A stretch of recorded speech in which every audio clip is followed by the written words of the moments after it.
një meditim gjatë rrugës duke shku në hens mja u falë gjumon, po ta dëshirë me nda me juë. Janë, kur ta shikajsh, dy probleme kryesore që njeriu e bëjnë të humbur, ose keqbërës. E para është kur nuk din, e dyta është kur nuk dën. E gjithë problemi kthehet te këto dy çështje. Ose s'din, ose s'dën. Kjo është si për çështje të fesë, si për çështje të kësaj bote. Ta marrim një shembull për çështje të kësaj bote. Ndërtimtari për shembull. Dikush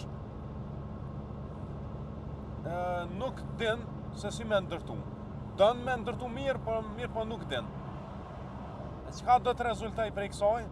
Do të del një ndërtesë e faktikisht që nuk është ndërtuar në parime të shëndosha, në themele të shëndosha. Dhe aja ndërtesë mund të rrëzohet prej lëkundës më të vogël. Por rasti i dytë është kur faktikisht din, po nuk dën. Po ai din çysh ndërtohet, mirë, po nuk dën për shkak të epshë e tij. Tash motivet e epshë mund me kanë shumë, ta njëra prej tyre është e zgjedh një material më të ult që me fitu ma shumë. Pra e din çka është ma mirë, po nuk dën. Edhe kjo ndërtesë, një lëkundje vogël rrëzohet. Kështu është edhe për çështje të fesë, kështu është edhe për çdo çështje. Prandaj çdo problem që janë këtë botë është ose për shkak që njeriu s'din, ose s'dën. Edhe kjo përmendet në fund të surës El-Fatiha që llogaritet baza e Kur'anit, gjitha kuptimet e Kur'anit kthehen. Në fund kësaj sure Allah i Madhëshëm thot gairil makdubi alehim waladhdallin. Janë rrugën e atyre që e hidhru, as në rrugën e të humburve. Ata që është hidhru Allah me ta janë ata të cilët kanë ditë, po nuk kanë dashur.